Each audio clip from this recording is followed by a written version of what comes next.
Muy bien, vamos a iniciar el resumen de la carta a los Efesios. Este es el libro número 49 de los 66 libros de toda la Biblia.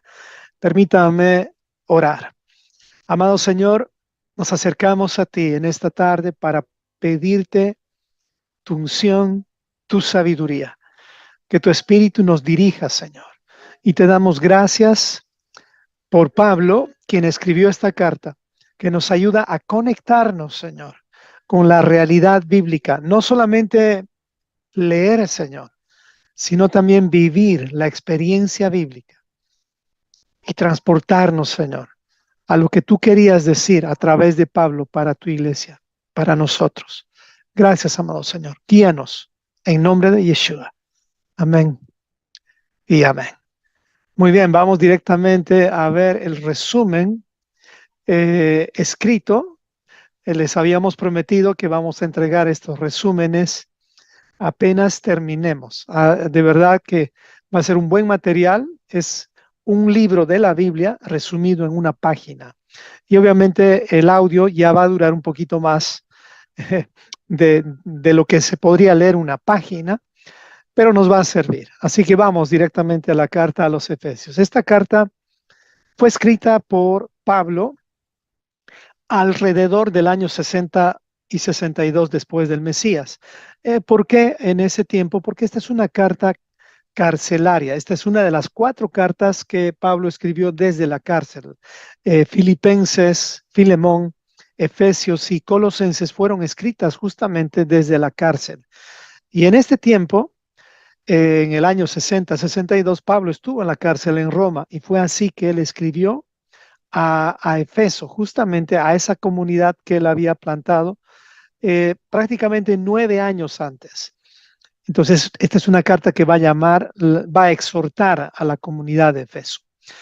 Los destinatarios de esta carta son justamente los dispersos en Efeso y las naciones. Entendamos que los dispersos son las ovejas perdidas de la casa de Israel. Las ovejas perdidas de la casa de Israel. Aquí tenemos griegos, tenemos romanos, tenemos del Asia, del Ponto, de Capadocia, de diferentes lugares, pero todos ellos, ovejas perdidas de la casa de Israel. Para ellos es esta carta. Y justamente en los originales de la carta a los Efesios, no había, en muchos de los originales, no había justamente el nombre dirigido a Efeso. Esa parte estaba como en blanco. Por esa razón, muchos de los que interpretan las escrituras creen que esta carta a propósito no tuvo el nombre de Efeso con la finalidad de que no solamente sea para Efeso, sino sea también para otras comunidades eh, como tú, como yo, como nosotros, comunidades que estamos alrededor del mundo en ese tiempo y también en este tiempo. Veamos un poquito el contexto de lo que sucedía en la ciudad de Efeso en ese tiempo. La ciudad de Efeso era una ciudad muy importante y activa para el comercio y los negocios. Allí había diversidad de culturas y cosmovisiones. Los efesos eran muy, muy abiertos, extremadamente supersticiosos, religiosos. Por eso adoraban al menos 50 dioses diferentes, siendo Diana de los Efesios uno de los ídolos más populares y que además daba bastantes beneficios económicos a sus habitantes. Y en medio de todo esto, justamente había una comunidad de judíos que obviamente no eran aceptados. Ellos eran como, conocidos como los intolerantes de esa región. Es así que un día Pablo visita esta ciudad con la finalidad justamente de predicar el evangelio ya revelado de Yeshua a Pablo. Y en esta ciudad él se quedó durante 3 años predicando el evangelio, predicando el misterio del evangelio. Y ustedes saben que el misterio del evangelio es que también para los gentiles es que vino justamente esta revelación de la restauración. es decir, este shalom, que quiere decir la restauración de las 12 tribus de Israel. Fue esa la razón por la cual vino Yeshua. Él vino justamente para buscar y salvar lo que se había perdido. Y es así que Pablo y los apóstoles estaban haciendo este trabajo. Así que se quedó por 3 años predicando tanto a judíos como a gentiles. Y ambos se convirtieron a Yeshua. Muchas personas que antes adoraban justamente a los ídolos que, que habían en Efeso, la más popular Diana de los Efesios, eh, adoraban a estos ídolos. Pero ahora que conocían a Yeshua, dejaron ese paganismo, estaban siendo llamados a salir fuera. Ese es el nombre de lo que significa iglesia, llamados a salir fuera o llamados a ser rescatados también. Y eso es como llamados a la salvación. Estas personas que se habían convertido gentiles ya no querían justamente, en ellos ya no había ese deseo de estar adorando ídolos o creyendo en supersticiones como era justamente la ciudad de Efeso. Y esto causó muchos problemas en la ciudad de Efeso. Muchos estaban preocupados y molestos, no solo con Pablo, sino con también los seguidores de Yeshua, pues económicamente estaban siendo afectados los que vendían ídolos en Efeso. Fue así que Pablo dejó una comunidad durante 3 años bastante sólida. Luego Pablo se fue a seguir predicando. Este era parte del segundo de los viajes misioneros que Pablo hizo, y ustedes saben que Pablo hizo más viajes. Así que él se fue y pasaron 6 años. Y justamente al pasar estos 6 años, Pablo estuvo en prisión en Roma, y es ahí donde él escribe esta carta para exhortar a esa comunidad de Efesio, exclusivamente esa comunidad, pero también a ti y a mí y a todos los que estamos siguiendo a Yeshua, porque lo mismo que les pasó a ellos nos puede pasar también a nosotros. ¿Qué había ocurrido y por qué la razón de la carta de Pablo a los Efesios? Lo que sucede es que después que Pablo se fue, eh, se quedaron muchos de los que recientemente se habían convertido con esa inmadurez todavía en muchos de ellos, eh, de necesitar siempre a alguien que les esté como impulsando para que caminen en el camino. Es así que varios de ellos empezaron a dudar y a mezclarse nuevamente con la influencia que había en Efeso. Es por eso que tenemos que aprender siempre a protegernos nosotros mismos de las circunstancias en las cuales vivimos a nuestro alrededor. Ya me refiero a amigos, me refiero a influencias en cuanto a la ciudad o donde frecuentamos. Es necesario tener cuidado. Pero esto justamente causó en ellos es decir, el no enfrentar esta situación, sino el no mantener la guardia, quiero decir, en esta situación. En ellos, en varios de los que estaban en la comunidad plantada por Pablo, entró lo que es la tibieza. En otros justamente, y por esa razón empezaron a mezclar justamente la palabra del Señor con la religión que abundaba justamente allá en Efeso. Y además que aquellos gentiles que estaban allá estaban también junto con los judíos que se habían convertido a Yeshua, ambos, y entre ellos había un problema de creerse los unos mejores que los otros. Los judíos acusaban a los gentiles convertidos que espiritualmente ellos eran mejores que ellos. Así que había también en el lado de los judíos este orgullo espiritual. Fue así que esta comunidad se estaba debilitando. Por eso viene esta carta con ese sabor de exhortación que Pablo da, no para atacar, no para tirar piedras a nadie, sino con el objetivo de levantarte para que tomes tu lugar y recuperes el tiempo perdido y que realmente vuelvas, hagas este teshuvá de todo corazón y no termines mal. Porque recordemos, hermanos, esto es una carrera, esto es un proceso. Muchos podríamos haber empezado bien, pero si no nos cuidamos día a día, así como dice que aquel que cree ser salvo, mire que no caiga, porque este es un proceso de perseverancia. Tenemos que cuidarnos entre nosotros mismos, aquellos que ya estamos en el camino de salvación. Es así que Pablo envió esta carta. Veamos cuál es el relato central de este libro, o perdón, de esta carta. Y pues para entender mejor vamos a tratar justamente de ver capítulo por capítulo, así de forma muy resumida. Y recordemos que en la mayor parte de sus cartas, Pablo, la primera parte siempre la emplea para dar doctrina de la doctrina de Dios, enseñanza bíblica, enseñanza de la Torá. Y la siguiente parte, generalmente Pablo termina dando una exhortación a la aplicación de estas enseñanzas. Por lo tanto, esto nos tiene que hacer pensar que las cartas, especialmente de Pablo, no, yo creo que de todos también, de todos los que han escrito las cartas de los apóstoles, me refiero a Pedro, a Santiago, a todos ellos, no pueden ser usadas simplemente con versículos sueltos sin entender el contexto. Por lo tanto, una recomendación les doy, y me doy a mí mismo también, es que cuando, por ejemplo, veamos un versículo en una de las cartas de Pablo, no lo entreguemos o no lo demos directamente sin revisar el contexto. Es necesario que nuestra enseñanza bíblica por lo menos tenga esa base, ese sustento de que tú y yo hemos leído la carta completa. De esta forma vamos a tener mayor certeza, vamos a ser más certeros, quiero decir, vamos a apuntar mejor en el blanco cada vez que usemos algunos pasajes bíblicos.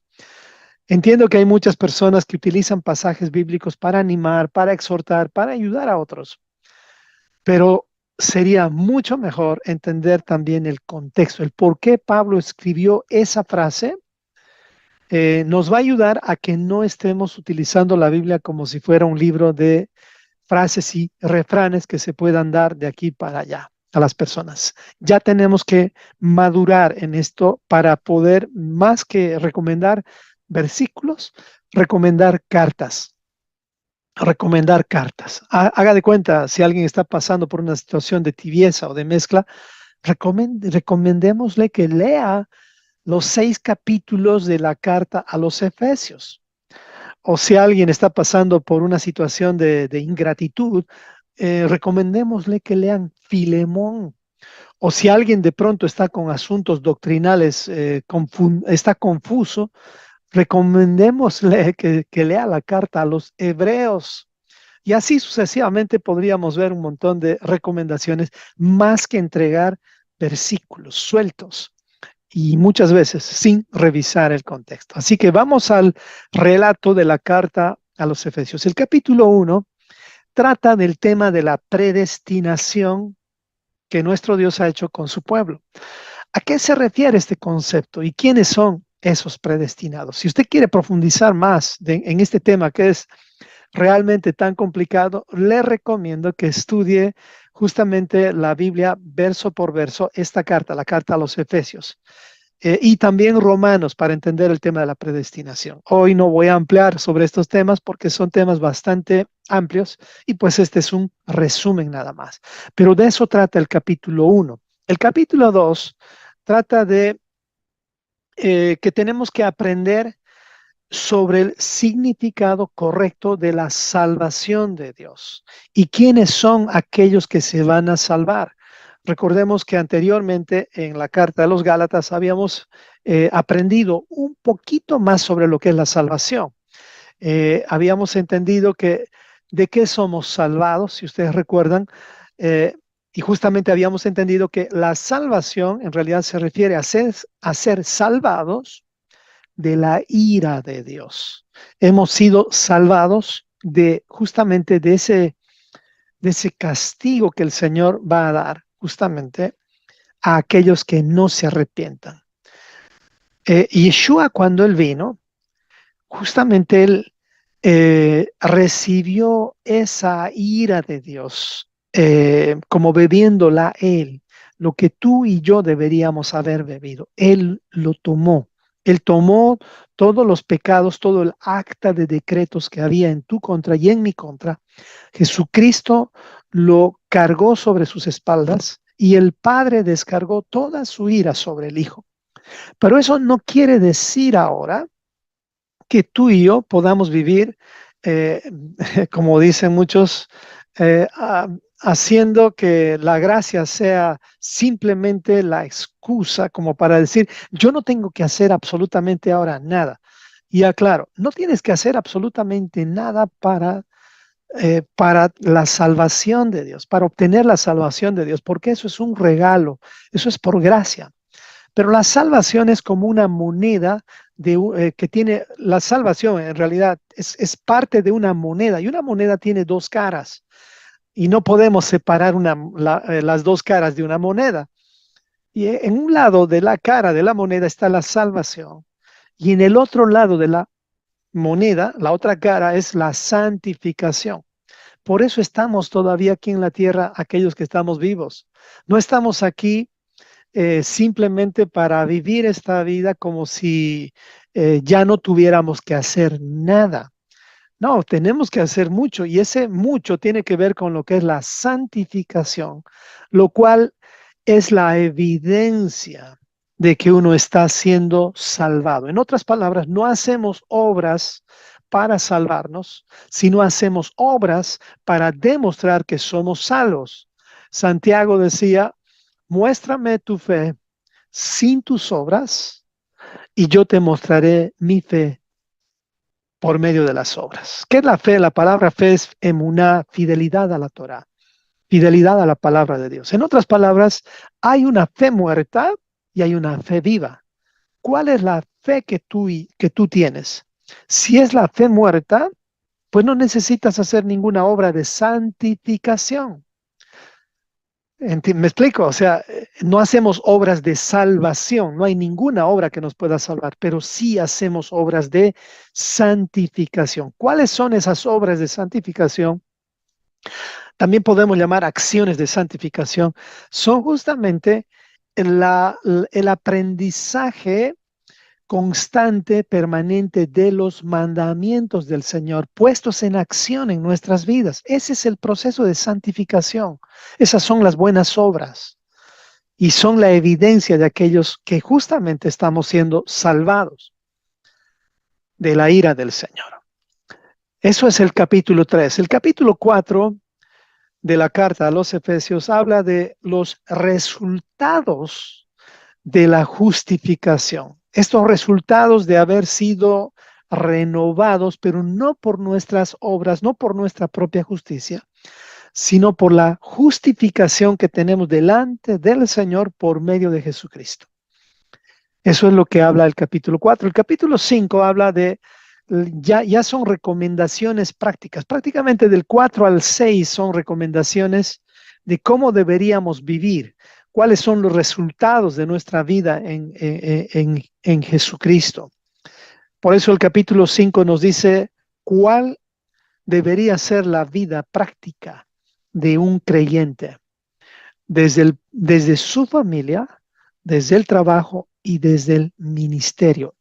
Nuestra vida tiene que tener justamente ese comenzar íntimamente en la familia, es decir, tú primero y luego vas abriéndote hacia los lugares que frecuentas, el trabajo, el ministerio. No es como, no sé si alguna vez usted antes pensó en los tiempos donde uno iba a la iglesia, digamos, ibas a la iglesia, te sentabas en la iglesia y luego salías de la iglesia y parecería que como que dejabas a Dios allá y ahora empezabas tu trabajo.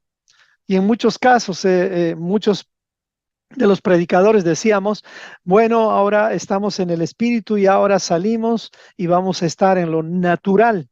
Miren, esa enseñanza justamente es fruto de la filosofía greco-romana. En cambio, en el contexto hebreo, no existe separación entre lo espiritual y lo natural. Esos van así unidos como una moneda de dos caras, justamente. No podemos separar lo espiritual de lo natural, porque eso es como vivir doble vida. Y eso es lo que hace que muchos creyentes crean que cuando estamos adorando, estamos en el Espíritu. No, no, no.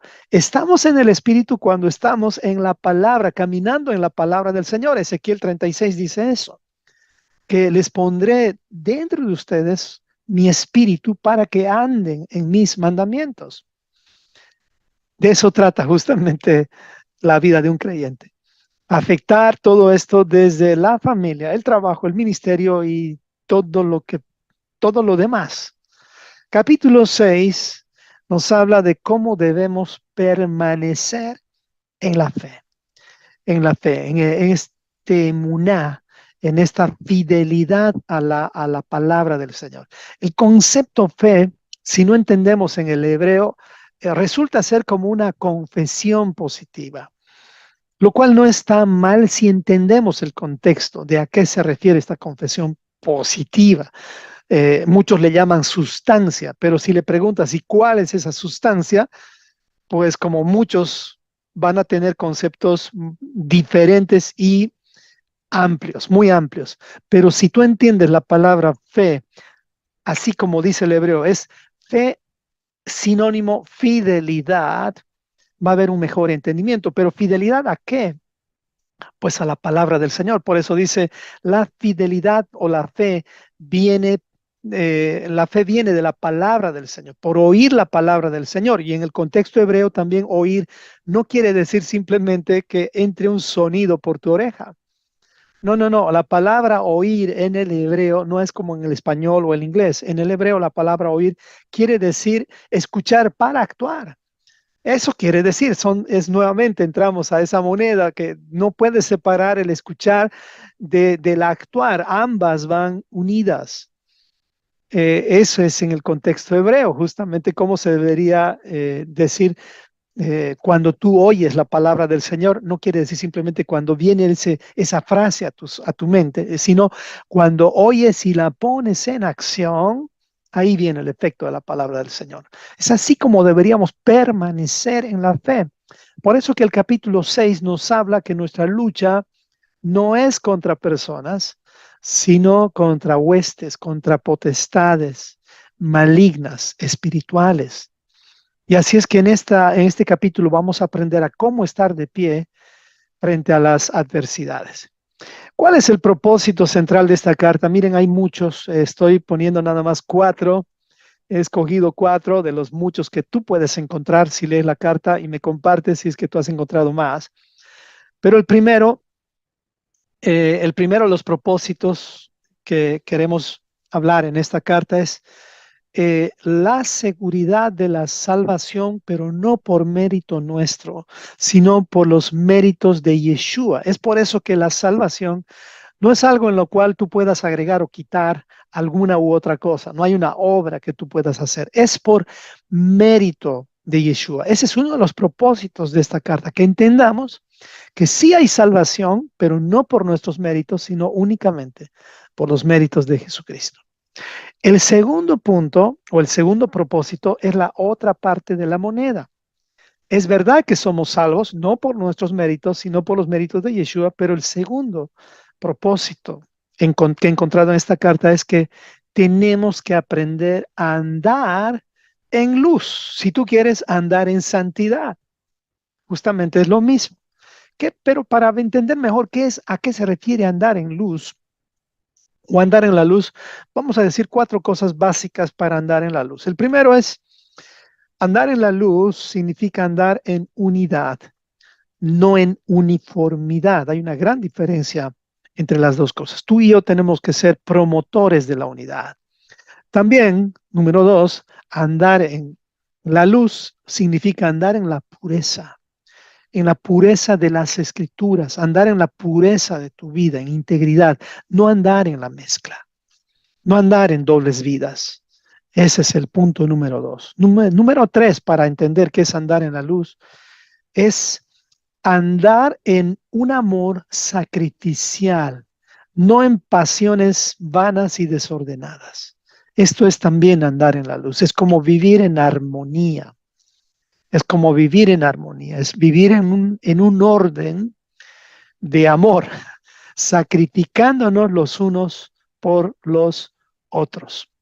Y finalmente, el cuarto punto para entender qué es andar en la luz es andar en la luz significa también andar demostrando respeto a las autoridades y no irrespeto o falta de respeto.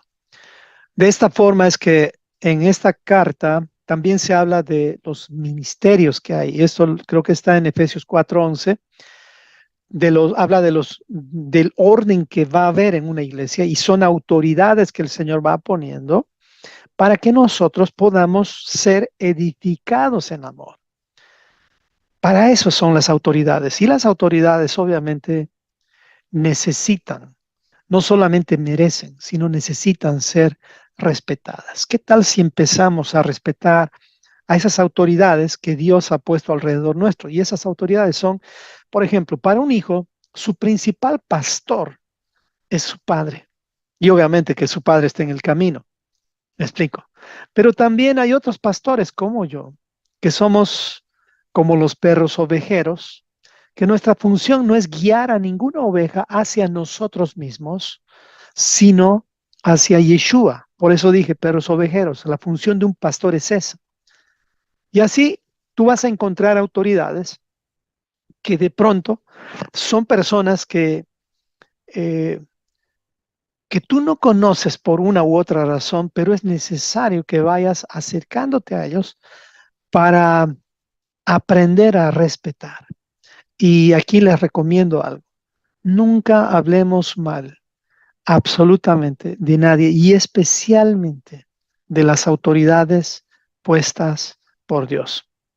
No quiere decir que vamos a aceptar todas las cosas, pero cuando tú veas que algo no está conforme a las escrituras, no es que tienes que faltar al respeto, tienes que ser la luz. La luz implica que tenemos que alumbrar la verdad. Pero ¿por qué no lo hacemos como dice Primera de Pedro 3:15? Que tenemos que estar siempre preparados para presentar defensa, dice. Defensa de la emuná, de la fidelidad a la Torah. Hagámoslo con humildad y respeto, como dice justamente Pedro. Entonces, son estos cuatro puntos básicos para decir que alguien está andando en la luz, pero si vemos personas que causan disensiones, que causan desórdenes, que mezclan, que su relación con Dios está en base a la mezcla, que en realidad no les importa tanto la unidad del cuerpo de Cristo, sino la uniformidad, el ecumenismo, diríamos. Pues obviamente esas personas no están andando en la luz, no están andando en la Torah, la luz es la Torah, están andando en otra cosa, están andando en su carne. Y ahí es donde más que atacar o enfrentarte a ellos, lo que tenemos que hacer es orar. El tercer propósito que encuentro en esta carta es que tenemos que entender que nuestra lucha no es contra las personas, sino contra las oposiciones espirituales que tratan de sacarnos del camino de la salvación, que es por medio de Yeshua, obviamente. Y que en lugar de atacar a los demonios o estar echando fuera y haciendo liberaciones y un montón de cosas que la verdad yo las hice en su tiempo, más que hacer eso tenemos que aprender a someternos a Dios, es decir, a vivir bajo el gobierno de Dios.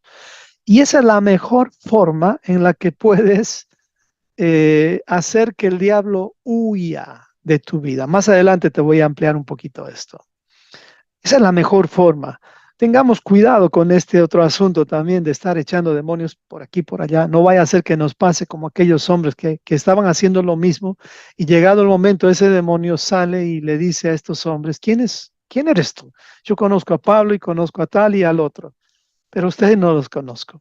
Y al final estos que estaban echando fuera demonios se dieron cuenta que esto no es un juego, esto no es un asunto de guerra espiritual sin Torah o de guerra espiritual de acuerdo a lo que dice tal denominación o persona, sino esta es una guerra espiritual que tiene que ver justamente con el someternos a Dios, someternos a Dios. Y cuando tú te sometes a Dios, obviamente vas a guardar los mandamientos. Yo diría algo así, me atrevo a decir, eh, ¿cómo puede una persona, vamos a decir, que ni guarda Shabbat, ni guarda el día de reposo? Y no hablo de que tenga que guardarlo en sábado, porque no guardamos el sábado, guardamos el Shabbat. Hay personas que de pronto dicen que mi Shabbat es el domingo. Ok, vamos a respetar eso y vamos a decir que tu Shabbat es el domingo.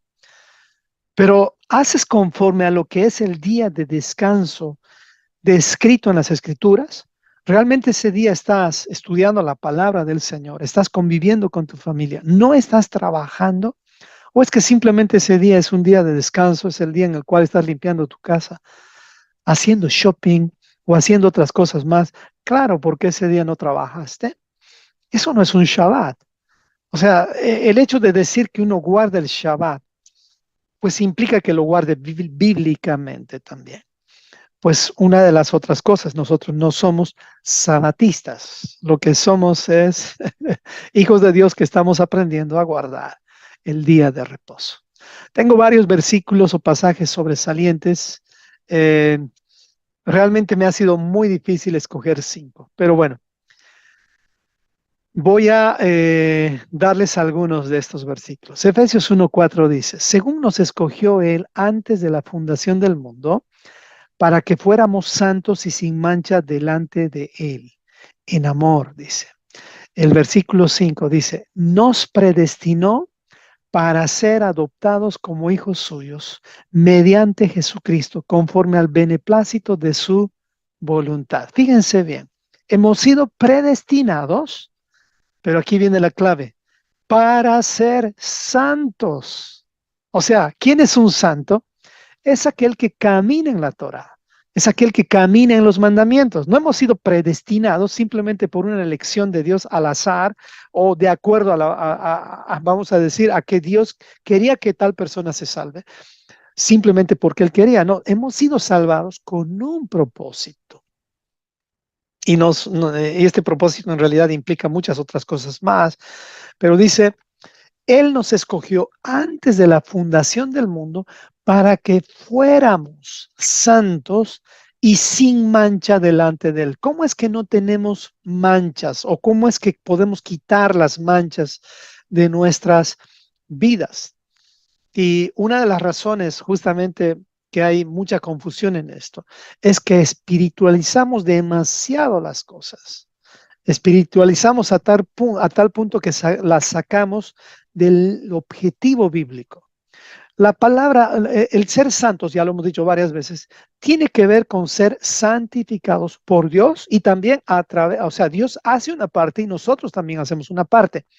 Dios nos muestra los mandamientos, nos muestra el camino, pero si nosotros no caminamos por ellos y terminamos caminando en los mandamientos de los hombres, pues estamos mal. Las manchas van a seguir.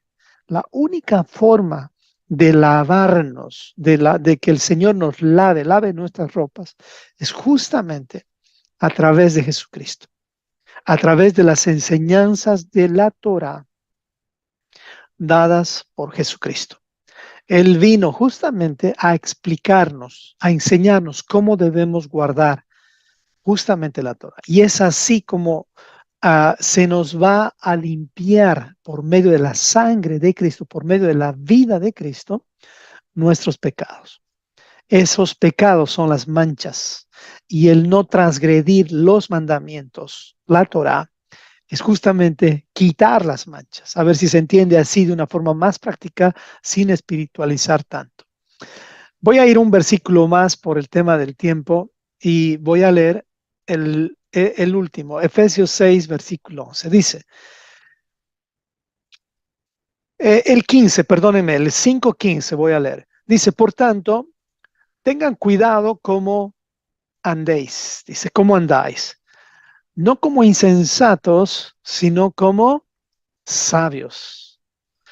¿Quién es un insensato? Un insensato tiene que haber, tiene que haber bueno, tiene muchos significados, si podríamos hablar, pero el insensato se puede decir sinónimo necio, es aquel que sabe que debe hacer lo bueno, pero no lo quiere hacer, no lo quiere hacer, no hay sabiduría divina en él.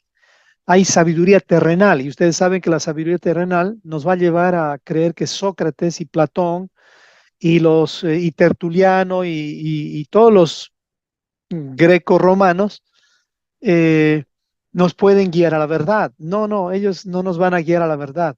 Sócrates, Platón, Tertuliano y tantos filósofos que se han metido inclusive en lo que es la palabra del Señor, lo que te van a llevar es a la mezcla.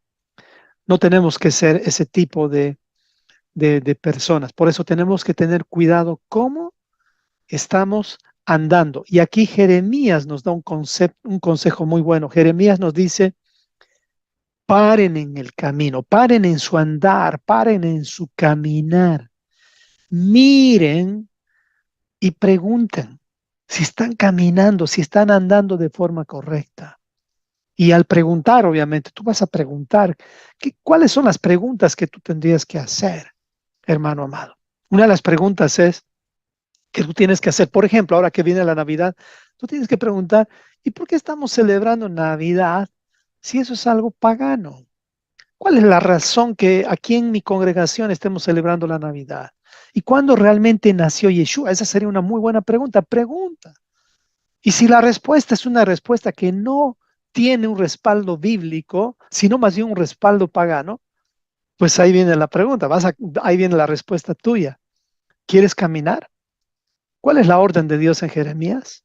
Y dice, y caminen por él, por las sendas antiguas. Ahí ya viene tu decisión. No vaya a ser que tú respondas como le respondieron a Jeremías. Dice que no quisieron caminar. Y fíjate lo que pasó después con ellos.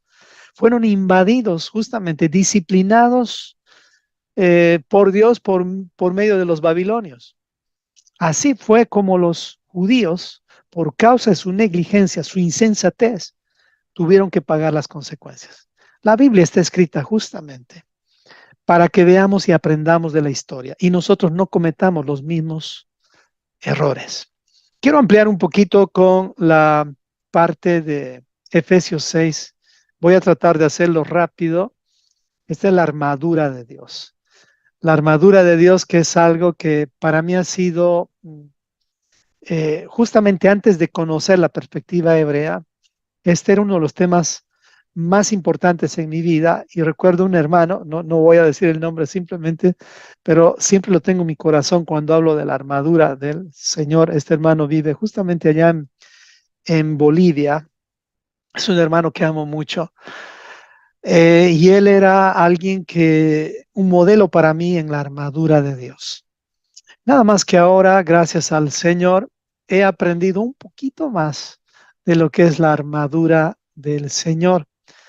Y veamos qué podemos aprender de la armadura de Dios. Así es que présteme atención aquí. Vamos a leer Efesios 6. Vamos a ampliar solamente esta parte de la carta a los Efesios. La verdad, yo quería hacer esta carta también verso por verso, pero después me di cuenta que necesitamos enfocarnos en lo que habíamos empezado, resumir los libros de la Biblia. Así que nada más este capítulo lo vamos a ampliar un poquito.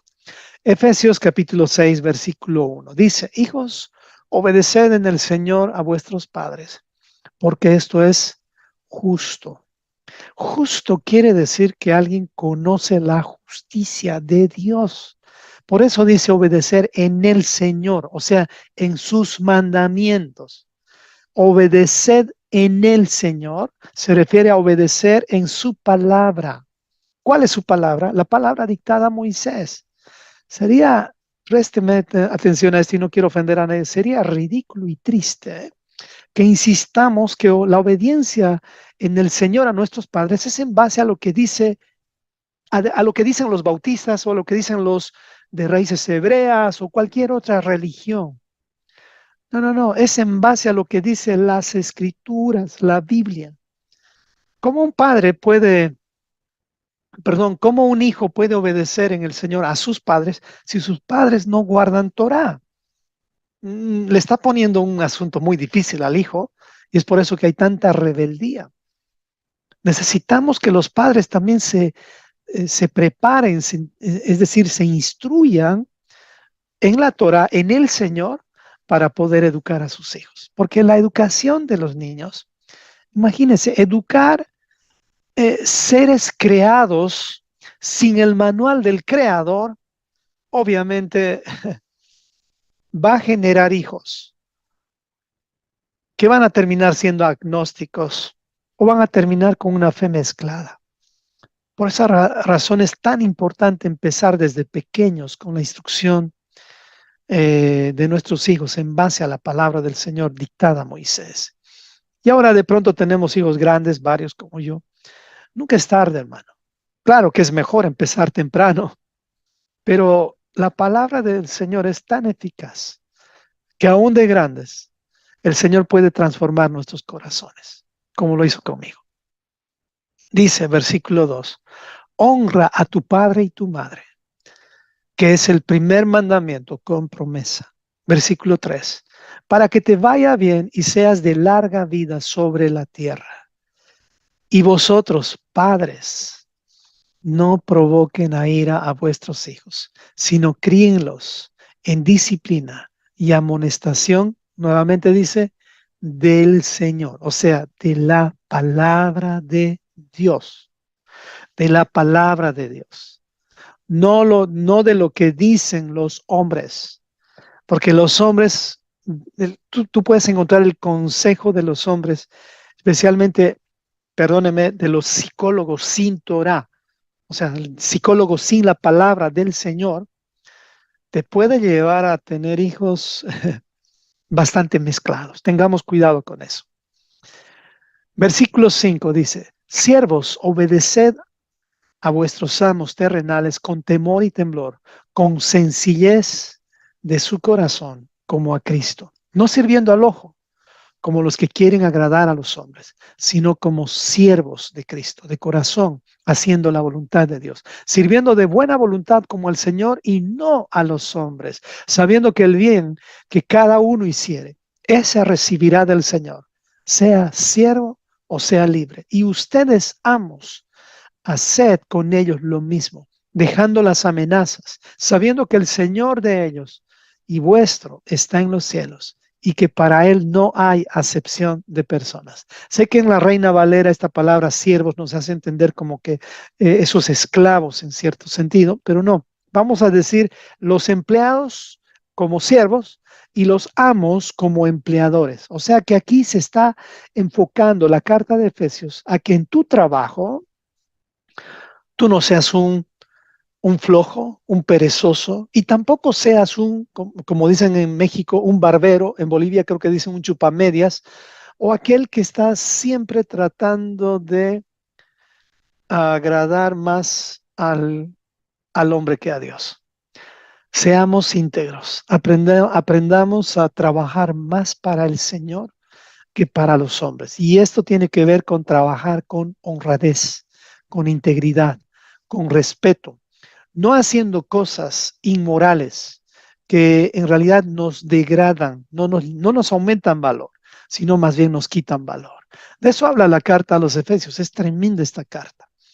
También dice, no luchamos contra personas. Versículo 10. Por lo demás, hermanos míos, fortaleceos en el Señor y en el poder de su fuerza.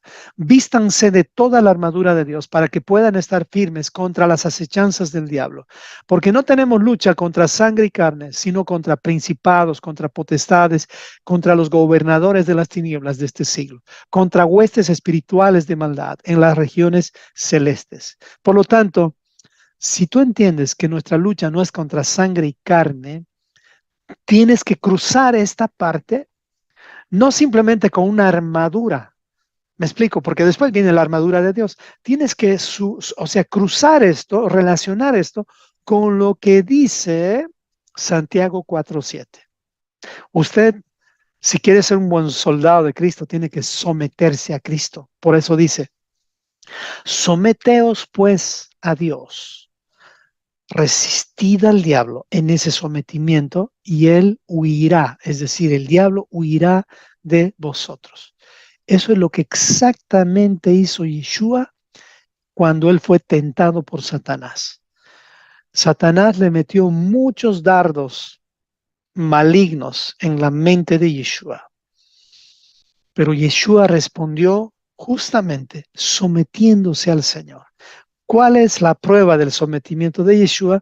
Que Yeshua no respondió sus propias palabras. Yeshua respondió con el libro de Deuteronomio, con Levítico. Ahí están las respuestas de Yeshua a Satanás. ¿Y qué hizo Satanás al final? Lo dejó, por no decir huyó de él. Claro, si tú estás en el camino, si tú estás en el reino de Dios, si tú estás en la Torá, pues el diablo no quiere estar ahí y él va a huir. Si se dan cuenta, no es un asunto tan espiritual en el sentido que nos han enseñado, es un asunto espiritualmente práctico, espiritualmente práctico. No sé si este término les confunde, pero si tú estás en el espíritu, no es que vas a estar hablando en lenguas como primera señal, claro que lo puedes hacer.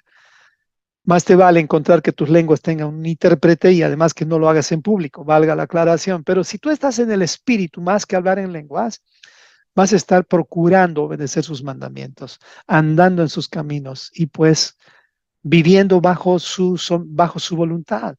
Eso es lo que dice Ezequiel 36 y te animo a que leas todo el capítulo de Ezequiel 36.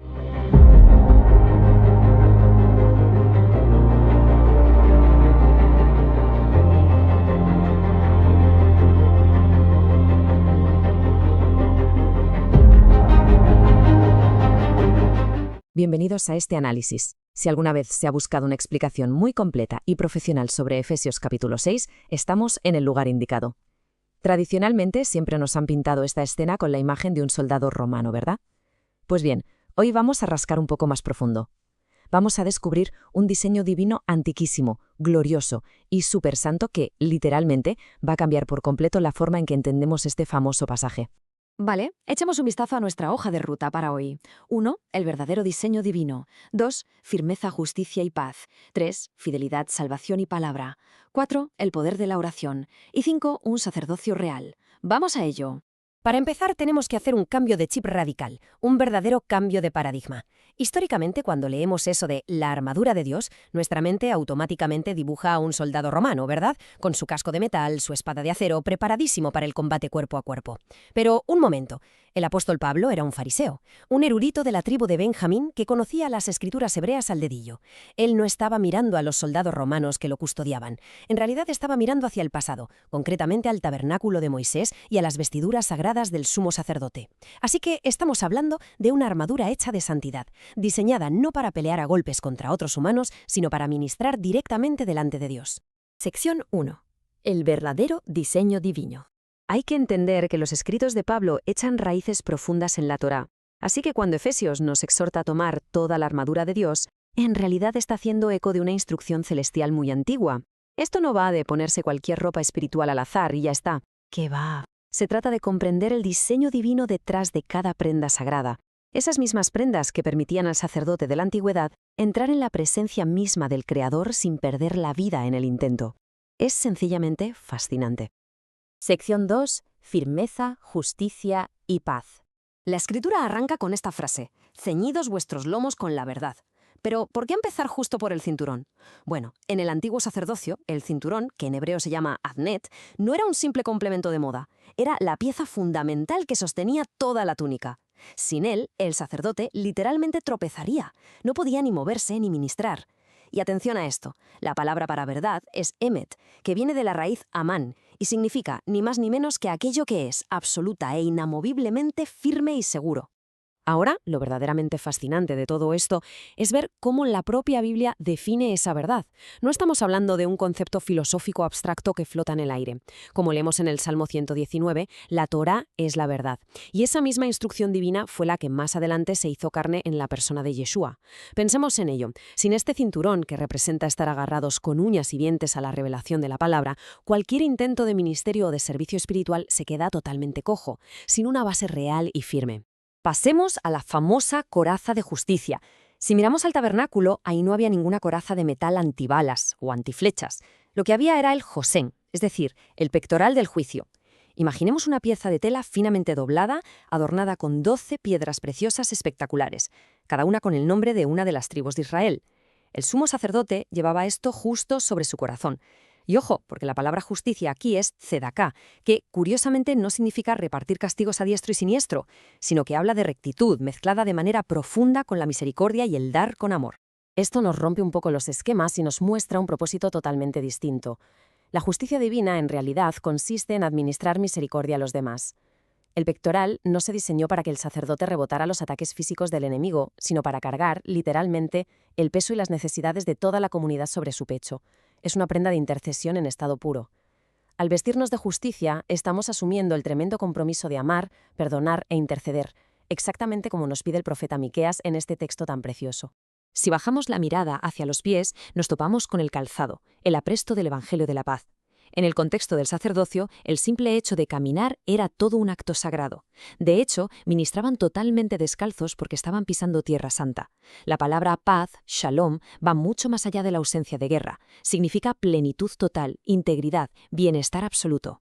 Y por otro lado, kun, la preparación, nos habla de estar completamente estables y listísimos para caminar con obediencia sobre ese suelo sagrado.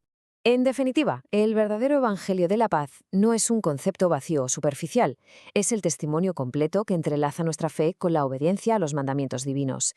Tener esos pies preparados significa que estamos listos para caminar en esa integridad sagrada, anunciando a los cuatro vientos la plenitud de la salvación.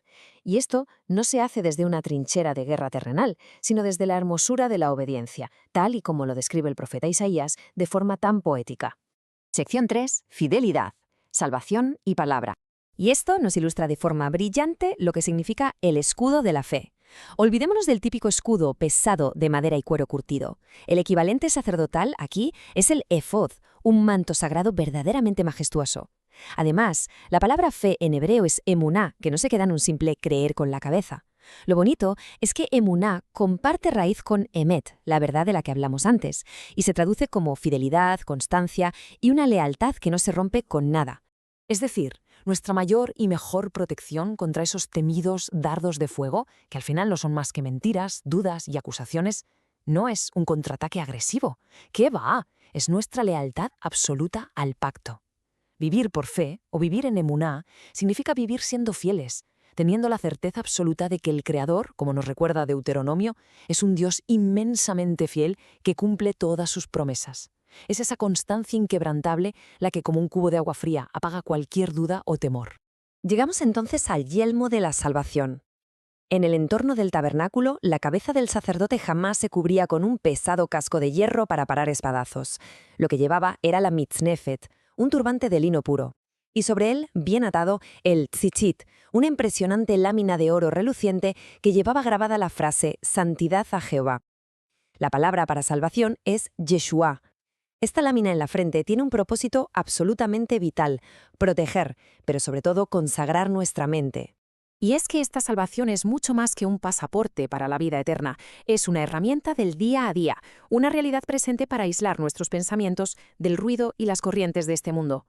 Tal como lo articula magistralmente el capítulo 12 de Romanos, la renovación de nuestro entendimiento pasa cuando nuestra mente se rinde a esa santidad divina. Es recordarnos constantemente, casi a cada minuto, que nuestros pensamientos están apartados y son exclusivos para el eterno.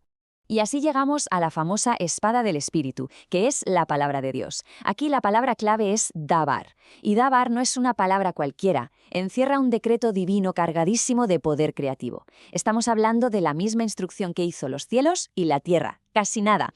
Pero ojo, en este contexto de sacerdotes y tabernáculos, esta herramienta pide a gritos un cuidado exquisito. No es una espada diseñada para ir cortando cabezas ni para herir a los demás. Está diseñada para construir, para edificar y para crear vida. Ahora bien, esta espada tiene la misión de derribar fortalezas espirituales y esos argumentos tóxicos que llevamos por dentro, penetrando hasta el tuétano de nuestro ser.